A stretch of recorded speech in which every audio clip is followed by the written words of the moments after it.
हाय दोस्तों, स्टडी ज्ञान दर्शन में आपका स्वागत है। क्लास 8 चैप्टर 3 बस की यात्रा। आज हम बस की यात्रा करेंगे। बस की यात्रा का जो प्रश्न उत्तर है उसको करेंगे। इसके बाद भाषा की बात करेंगे और इस पाठ का जो समरी है वो अभी मैं आपको बता रही हूँ ताकि आपको पाठ आसानी से समझ में आ जाए। कोई भी दिक्कत आपको नहीं होगी और आप आसानी से इसे पढ़ सकते हैं, इसे लिख सकते हैं। कोई भी दिक्कत आपको नहीं होगी। तो चलिए प्रश्न अभ्यास का जो पहला प्रश्न है इसको पहले हम करेंगे। तो जो इसमें पहला है, कारण बताना है आपको कि इस प्रश्न में कारण क्या है उसको बताएंगे। तो स्टार्ट करते हैं। मैंने उस कंपनी के हिस्सेदार की तरफ पहली बार श्रद्धा भाव से देखा। लेखक के मन में हिस्सेदार साहब के लिए श्रद्धा क्यों जग गई? तो इसका जो पहला उत्तर है, श्रद्धा जगना मतलब किसी के प्रति बहुत आदर सम्मान। उत्तर है, लेखक के मन में बस कंपनी के हिस्सेदार साहब के लिए श्रद्धा इसलिए जाग गई क्योंकि वह टायर की स्थिति से परिचित थे। इसके बावजूद भी बस को चलाने का साहस जुटा रहा था। मतलब टायर बहुत खराब था बस का, इसके बावजूद भी जो ड्राइवर था वो बहुत हिम्मत के साथ गाड़ी चलाने के लिए वह तैयार था।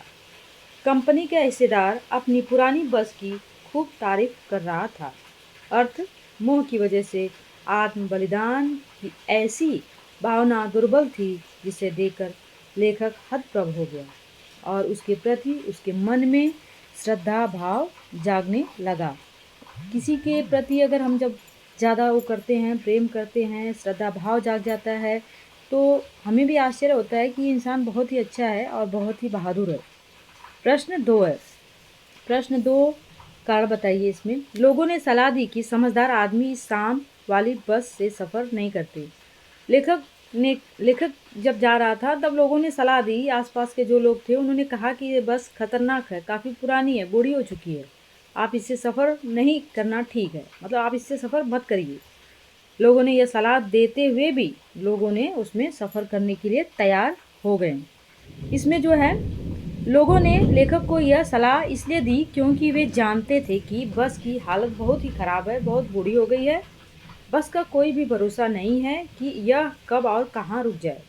शाम बीतते रात हो जाती है और रात रास्ते में कहाँ बितानी पड़ जाएगी किसी को कुछ पता नहीं है। उनके अनुसार यह बस डाकिन की तरह है। उनके अनुसार यह बताया गया था, लोगों के अनुसार यह बस डाकिन है, किसी भी समय कहीं पे भी रुक सकती है और कहीं पे भी ये बस ख़राब हो सकती है और लोग समस्या में आ सकते हैं। इसे डाकिन की तरह ही बताया गया। अगर किसी जंगल में ख़राब हो गई तो चोर तो उसे लूट ही लेंगे ना लोगों को। तो इस तरीके से इसमें लोगों ने सलाह दिया, इसके बाद भी लोग मानते नहीं हैं और आगे बढ़ जाते हैं। इसमें जो है, कारण बताइए। गजब हो गया, ऐसी बस अपने आप चलती है। वह लेखक कहते हैं, अरे गजब हो गया, ऐसी बस भी चलती है क्या? लेखक को यह सुनकर हैरानी क्यों हुई? लोग जब उन्होंने वहाँ पे जब लोग बोलते हैं कि अरे ऐसी बस भी चलती है, गजब हो गया, तब यह सुनकर लेखक काफ़ी आश्चर्यचकित हो जाता है कि ये लोग क्या बोल रहे हैं, ऐसी बस भी चलती है क्या? इसमें है, बस की वर्तमान स्थिति देखते हुए इस प्रकार का आश्चर्य व्यक्त करना स्वाभाविक था। देखने से तो लग नहीं रहा था कि बस चलती भी होगी, परंतु जब लेखक ने बस के हिस्सेदार से पूछा तो उसने कहा चलेगी ही नहीं, अपने आप चलेगी। उसने कहा अरे भाई चलेगी क्यों नहीं, ये तो अपने आप चलेगी। ऐसा उसने कहा था क्योंकि बस जो है वह काफ़ी ख़राब हो चुकी थी, उसका पार्ट जो बहुत पुराना हो गया था, बहुत हिल रही थी, इसीलिए लोग ऐसा कह रहे थे और डर भी था कि कुछ भी हो सकता है। कारण बताइए इसमें। मैं हर पेड़ को अपना दुश्मन समझ रहा था। लेखक पेड़ों को अपना दुश्मन क्यों समझ रहा था? उत्तर है इसमें, क्योंकि जब गाड़ी खराब हो, गाड़ी की स्थिति सही नहीं हो और ऐसी गाड़ी से अगर हम सवारी करते हैं तो कहाँ किस पेड़ में लड़ेगी गाड़ी, किसी को कुछ भी पता नहीं है, इसीलिए लेखक डर रहा था। बस बहुत जर्जर और पुरानी अवस्था में थी। ऐसा महसूस हो रहा था कि बस की स्टीयरिंग कहीं भी टूट सकती है, ब्रेक कहीं भी फेल हो सकता है। ऐसे में लेखक को डर लग रहा था कि कहीं उसकी बस किसी पेड़ से टकरा ना जाए। एक पेड़ निकल जाने पर वह दूसरे पेड़ का इंतजार करता। जैसे जैसे बस आगे चलती जाती थी तमाम पेड़ रास्ते में आते थे और लेखक को लगता था कि हे भगवान, ये बस पता नहीं किस पेड़ में लड़ जाएगी। और बहुत सभी लोग चिंतित थे, पेड़ से न टकरा जाए। यही वजह है कि लेखक को हर पेड़ अपना दुश्मन लग रहा था। ऐसा लग रहा था कि कब किस पेड़ में ठोक देगा ये बस, किस पेड़ में लग जाएगी बस और हमारी ज़िंदगी चली जाएगी, इसीलिए सभी पेड़ों को वह दुश्मन समझ रहे थे। प्रश्न 6 सविनय अवज्ञा आंदोलन किसके नेतृत्व में किस उद्देश्य से कब हुआ? इसकी उपलब्ध पुस्तकों के आधार पर लिखिए। इसमें उत्तर दिया गया है कि जो सविनय अवज्ञा आंदोलन किसके नेतृत्व में हुआ, इसका लीडर कौन था। सविनय अवज्ञा आंदोलन महात्मा गांधी के नेतृत्व में चल रहा था 1930 में। अंग्रेजी सरकार से असहयोग करने तथा पूर्ण स्वाधीनता प्राप्त करने के लिए किया गया था। भारत देश अंग्रेजों का गुलाम था। भारत में सभी लोग गुलाम थे। गुलामी से आज़ादी पाने के लिए गांधी जी ने, महात्मा गांधी, सुभाष चंद्र बोस, नेता भगत, सभी तमाम जितने भी हमारे देश के देशभक्त नेता थे, सभी ने अलग अलग किस्म के आंदोलन चलाए, देश को आज़ाद कराया। उसी तरीके से गांधी जी जो आंदोलन चलाएं जिसका नाम था सविनय अवज्ञा आंदोलन, जो कि 1930 में इन्होंने अंग्रेजी सरकार के असहयोग करने तथा पूर्ण स्वाधीनता प्राप्त करने के लिए उन्होंने शुरू किया था। प्रश्न जो है 7 है। प्रश्न 7 है, सविनय अवज्ञा का उपयोग व्यंग्यकार ने किस रूप में किया है? मतलब व्यंग, किसी चीज़ के ऊपर व्यंग करना। इसका जो है सविनय अवज्ञा आंदोलन 1930 में से सरकारी आदेशों का पालन न करने के लिए किया था, कि मतलब सरकारी आदेश का हम पालन नहीं करेंगे क्योंकि अंग्रेज अपने मर्जी से तमाम कार्य हमारे ऊपर थोप रहे थे। सहयोग न करने की भावना थी कि हम बिल्कुल भी अंग्रेजों का सहयोग, अंग्रेज सरकार का सहयोग नहीं करेंगे। लेखक ने सविनय अवज्ञा का उपयोग बस के संदर्भ में किया है। वह इस प्रतीकात्मक भाषा के माध्यम से यह बताना चाह रहा है कि बस विनय पूर्वक अपने मालिक व यात्रियों से उसे स्वतंत्र करने का अनुरोध कर रही है। इसमें सविनय अवज्ञा आंदोलन के माध्यम से इस पाठ में इसलिए बताया गया है ताकि बस भी चाहती है कि जो मेरा मालिक है और जो यात्री हैं उसे स्वतंत्र कर दें। वह अनुरोध कर रही है क्योंकि अब वह बूढ़ी हो चुकी है, अब वह चलने लायक नहीं है, इसीलिए यात्रियों से उसे स्वतंत्र करने का अनुरोध कर रही है। भाषा की बात है। बस, वश, बस 3 शब्द हैं। इनमें बस, जो बस है सवारी के अर्थ में, वश अधीनता के अर्थ में, और बस पर्याप्त काफ़ी के अर्थ में प्रयुक्त होता है। मतलब एक ही शब्द के अलग अलग अर्थ होते हैं। इसमें जैसे बस से चलना होगा, बस जो होती है बस चलती है जिसमें हम लोग बैठकर जाते हैं। अगला है वश, मेरे वश में नहीं है। मतलब कोई भी काम करते हैं ना, ये मेरे वश में नहीं, ये मुझसे नहीं हो पाएगा। अब बस करो, मतलब अब हमें खाना बस करो, अब नहीं खा सकते हैं, बहुत हो गया। तो इसी तरीके से हमें और भी वाक्य बनाना है। देखिए अगला है, इसमें उत्तर है बस, वश। आजकल के बच्चों को समझाना सबके वश की बात नहीं है। इसमें कहा गया है कि आजकल के जो बच्चे हैं इन्हें समझाना हमारे वश की बात नहीं है, हम नहीं समझा सकते। फिर वश, भगवान की करनी मनुष्य के वश में नहीं है। भगवान जो चाहता है वही करता है, किसी के वश की बात नहीं है। यहाँ पे दिया बस करो, कितना खाओगे? हम कहते हैं ना, जैसे कोई खाना दे रहा है तो करो, अरे बस करो, हमारा पेट भर गया है। फिर यहाँ पे दिया है बस करो, इतना काफ़ी है। बस करो, इतना काफ़ी है और हमें नहीं चाहिए। बस करो, इतना काफ़ी है।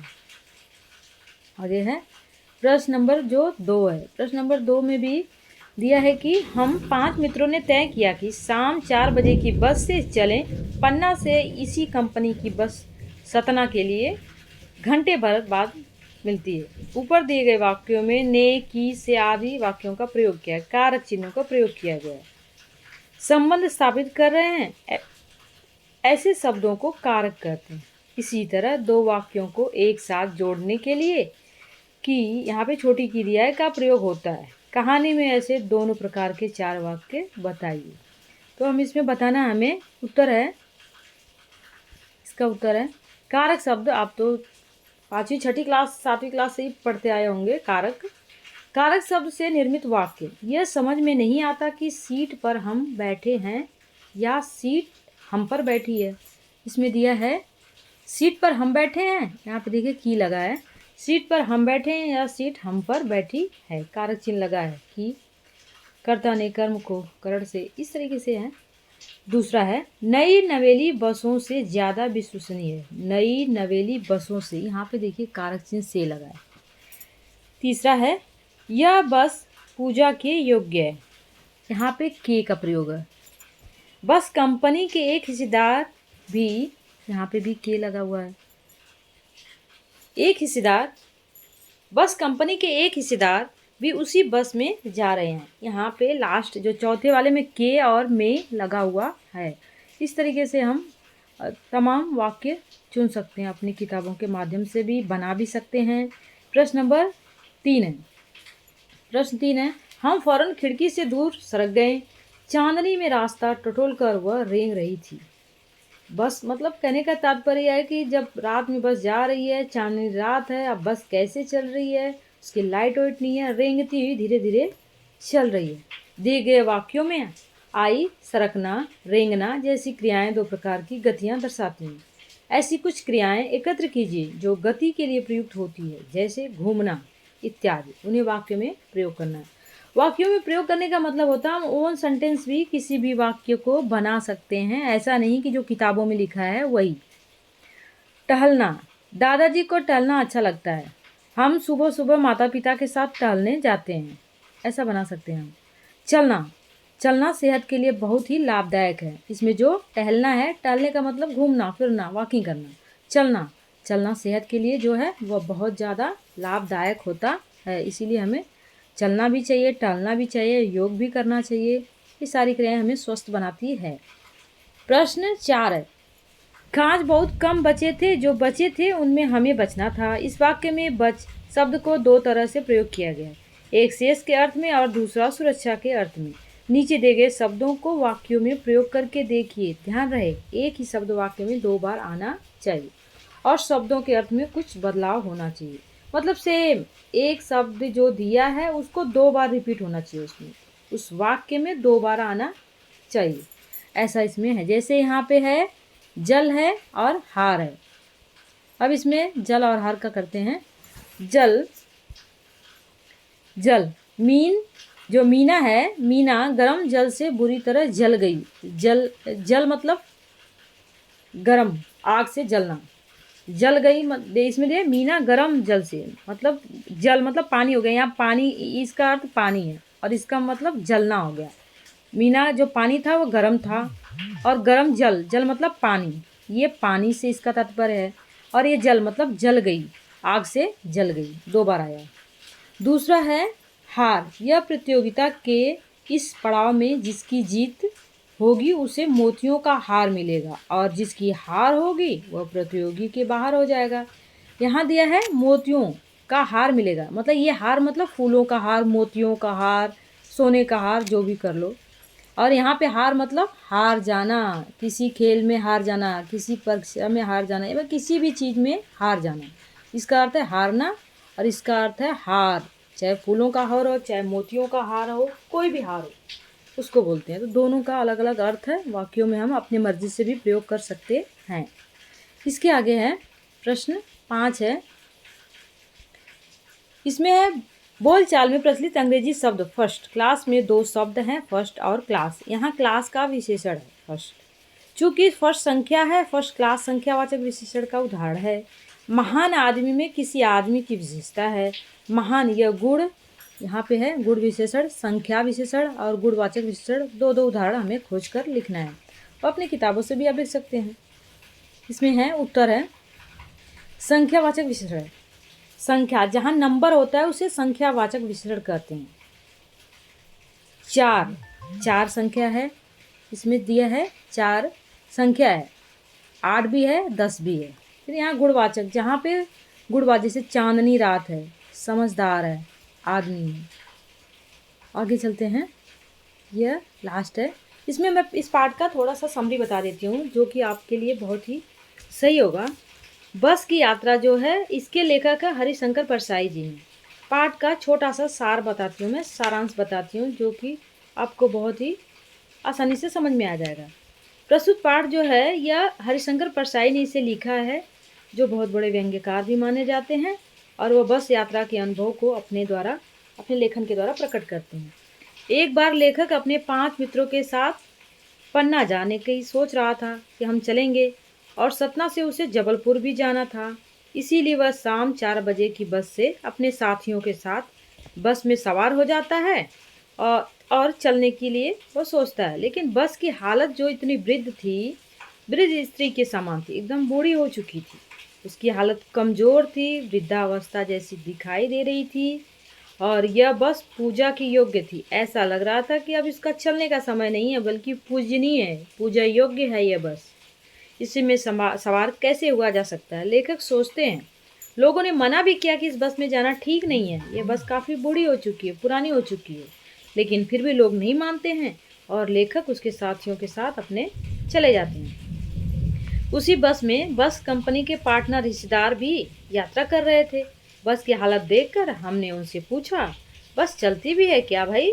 इस तरह डॉक्टर जो मित्र कहने लगे, बस में सवार हो गए। बस की जर्जर अवस्था देखकर डर लगने लगा है क्या? यह नाले में न गिर जाए, यही लगता है ना। बस धीमी गति से आगे बढ़ने लगी। अभी बस रेंगते हुए आगे बढ़ी ही थी कि वह खराब हो गई। थोड़ी सी आगे गई, तब तक बस की हालत पंचर हो गई, बस खराब हो गई। ड्राइवर ने सहयोगियों की मदद से बस को ठीक किया, और रात हो जाने के कारण बस की लाइट जो है वह खराब हो चुकी थी, और वह रुक रुक कर चल भी रही थी। ऐसे लगता है कि टटोल कर चल रही है। टटोलना मतलब होता है जैसे किसी चीज़ को हमें दिखाई नहीं दे रहा, तो हम किसी चीज़ को जो छू छू कर पकड़ पकड़ कर चलने की कोशिश करते हैं, तो उसे कहा जाता है कि टटोलना। तो इसमें जो बस थी वह बूढ़ी हो चुकी थी और बहुत जर्जर अवस्था में थी। इसीलिए उसमें कहा गया है कि वो बस धीरे धीरे टटोल कर, जैसे लगता है किसी को देख देख कर चल रही है। आगे इसमें है, आगे बढ़ी थी, खराब हो गई थी, और किसी तरीके से उसे ठीक कर दिया गया। रात हो जाने के बाद बस की लाइट खराब हो गई और रुक रुक कर चलने लगी।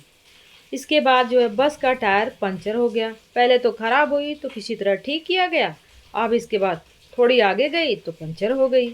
अब हम समय से सतना पहुंचने की आशा छोड़कर बस में आराम से बैठ गए, जैसे अपने घर में बैठे हैं। अब बस की स्थिति इतनी खराब हो गई कि सभी लोग हम चुपचाप बैठ जाते हैं कि अब क्या किया जाए। तो यही समरी है इसकी, और इसे सविनय अवज्ञा आंदोलन से भी दर्शाया गया है कि जिस प्रकार से सविनय अवज्ञा आंदोलन 1930 में गांधी जी ने चलाया था, और कि अंग्रेज़ों की बात हम नहीं मानेंगे, उसी तरीके से इस बस में भी बस अपने आप को स्वतंत्र करना चाहती है, आज़ाद होना चाहती है, और इसमें ये दर्शाया गया है। पाठ आपको अगर समझ में आए और अच्छा लगे तो लाइक शेयर सब्सक्राइब कीजिए। Thank you for the watching.